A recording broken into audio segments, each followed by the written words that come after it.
This is a clip from the Chris Break Show podcast. Oh, Darren's white. Bill Burr had a I think. piece that he was talking about. It was like, a grown man does not ask another grown man if he wants a cookie, you know? Oh, this is getting loose. This is supposed to be an in-between. In between. We're going back to break and coming out. Somebody tell us. Somebody do something here. You want to bring us back from the break? No, you have to... Going to break? Yeah. This is your special guest host, Zach, from Movie Buzz. We're going to head to the break here on the Chris Break Show. The Break. Raised on hot dogs, macaroni and cheese. Hey, we're back on the Chris Break Show. Dale, what happened today, sir? You? Hey. A man finds himself in between his working clothes and his regular clothes. His working clothes you could call slave rags, you know what I mean?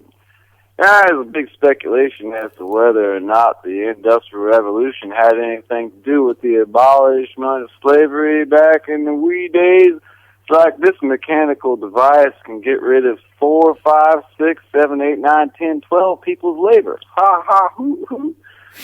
The pallet jack itself can get rid of 7 men's labor. So you need to pick up these boxes and move them over there. And that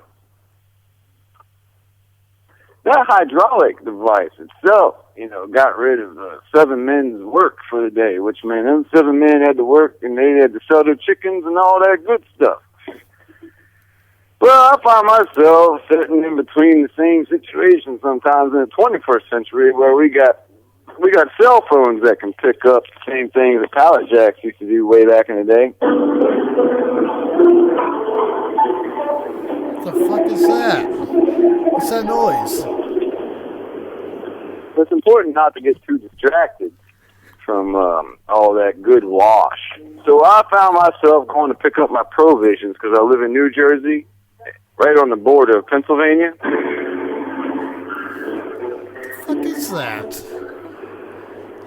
Some ragtime I bar. found myself over there picking up my mealworms to feed my reptilian companion. He's my companion because I'm a witch.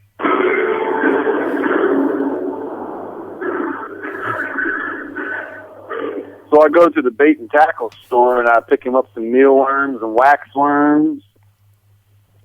And I go over there and I pick up my tobacco by bulk, a drum and a can, $21.75. I think it's a banjo. And I found myself walking by an alleyway. I walked by the alleyway, and I was walking down the main street, and I saw this alley, and the buildings were high, and they were tall, and it was a tight alley, maybe only 4 feet wide. And I said to myself as I walked by, I turned around and stopped, and I said, I'm going to walk through that alley. And I'm going to walk through that alley, and I'm going to absorb all the mildew and the dankness of it as if I'm creeping into some type of ancient vagina. I'm going to enjoy every step, every light fragment that is popped down from the sky, from the splintering of the wood that came down from the hill, yeah, 250 years ago. And I did, and I walked through it and texturized my spirit. And that's the only way you're ever going to get out of it with a grip is if you got a little scrape to you. Ha ha. And then I walked out. I took that venture, and I looked up above me, and I saw the sky. And then I kept walking, and I was walking by these railroad tracks. And in the bushes, I heard...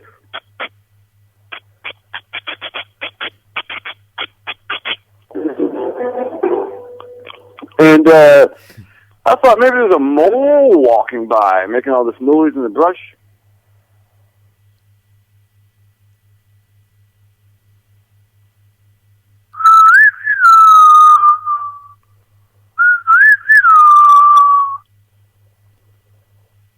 And then I saw a seagull to my left.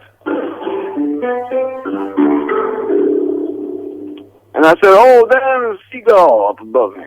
And then I looked up to my head, and I saw 50 seagulls swirling around me. And all of a sudden, all this toof, toof, toof, toof, toof, toof, started coming down on me like it was raining, you know. And I started picking up my pace, and I'm walking on the railroad tracks. I'm like, chicka, chicka, chicka, chicka, chicka, chicka, chicka, chicka, chicka, chicka, and all this poop starts shooting down at me. You know, I can imagine these guys. They're all doing a uniform flight. And they're like, left, right, forward, up, down, shit. And so I got out of the line of fire from these Seagulls, and I got onto the bridge that crosses the Delaware, the same one that George Washington crossed the other way, backwards, reverse cassette tape.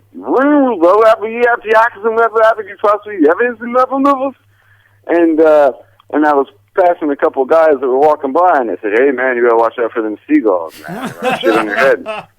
You gotta watch out for them seagulls." And I've heard that if you get shit on the head by a bird, it's good luck. But I mean, I got shit on the head by a bird a couple of years ago, and nothing of good luck came from it. And then I ran to my good friend Nikki Nalbo, and she was sitting in traffic, and she was on her way to Pennsylvania, and I was carrying my provisions of edible mealworms for my lizard in my tobacco pouch. And she said, "Hey, Dale, what's going on? Is that Dale?" And I was like, "Yeah, it's me." And she's like, "Oh, do you need a ride?" And I was like, "No, I'm going the other way." I'm going the other way. I'm going into New Jersey, away from Pennsylvania, where the fucking bird shit is plentiful. And she said, "Oh, I'm going into Pennsylvania."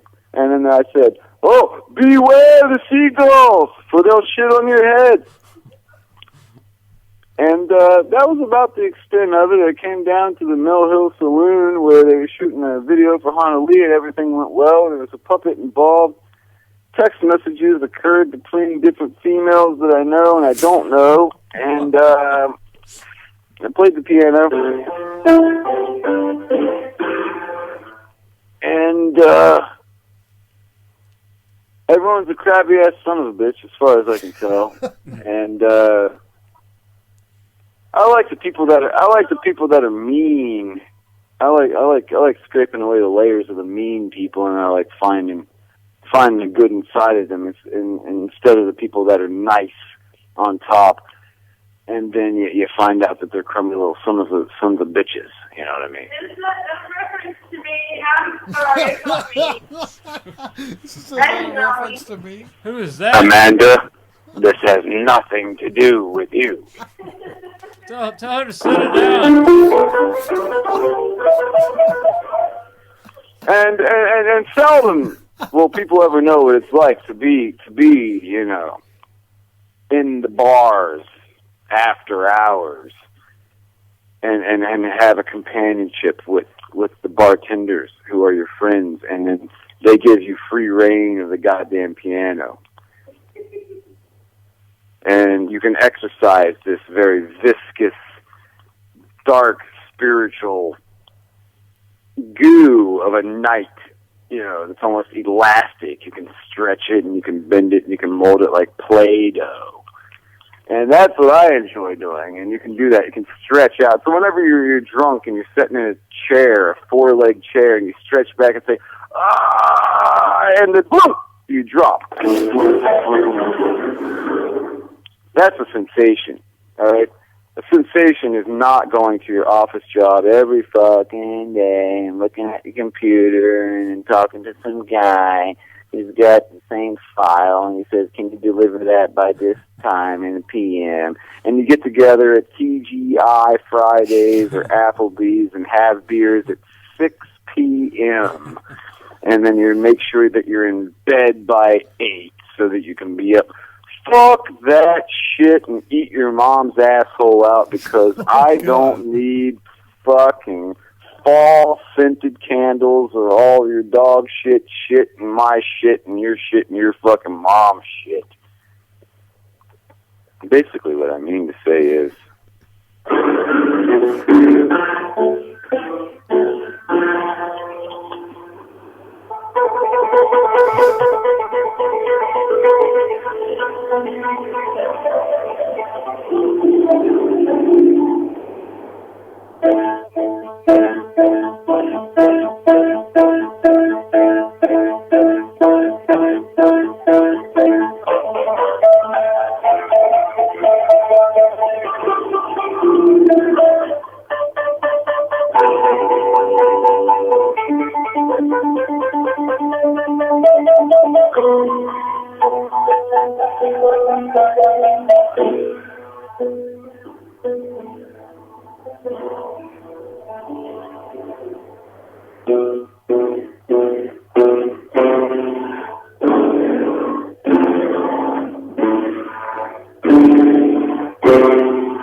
I think he's going to keep going. I thought that was the end there. Yeah, I'm not sure if we should continue letting everyone listen to this. I don't know what's about to happen. This is live. This is really happening. A lot of people are like, is that a voicemail? No, there's no voicemail. Like the guy's not calling, leaving a voicemail. Like he's on the phone right now doing whatever. Hello? Yeah. I think maybe he moved it closer to the piano.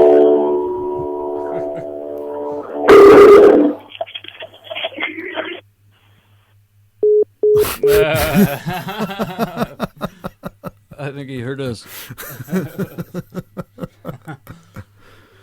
He did mention Hana Lee. That's the Anthony's band. Yeah. Yeah, they do play at the Melody Inn. They did. They played with the Mentors. And I bet they don't fucking bitch about not miking their goddamn shitty fucking amp coming with a shitty guitar sound coming out of it. Like, are you kidding me?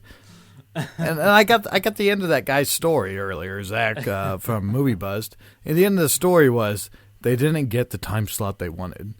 Are you kidding me? Is that why you started telling? You did the end of the story, the peak, is we didn't get the time slot we wanted. What the fuck is it? And I was about to make a joke and be like, is this the first show you ever played? But it was. I think it was. Yeah, it was the first show you ever played. So, dude, congratulations for your first show ever being played at the Melody Inn, man. Yeah. Like, that's pretty cool. Sorry that I had to cut you off. But, tell a better fucking story next time. Don't be dissing my favorite bar in the city, like, in the state, like, like maybe in the world. I'm pretty limited here with my knowledge of awesome bars. But I would say it goes in my top 5 of favorite bars in the world. The Melody Inn. The Melody Inn. In Indianapolis. Yeah, 38th in Illinois, I believe, is where it's at. But yeah, you're listening to this show. John, you got anything you want to say? Nope, it's over. I'm going to cut off your microphone. Well, I don't have anything else to say, but thank you for asking. Hey, check us out on websites. Have a good night. Websites. From the Chris Break Show podcast.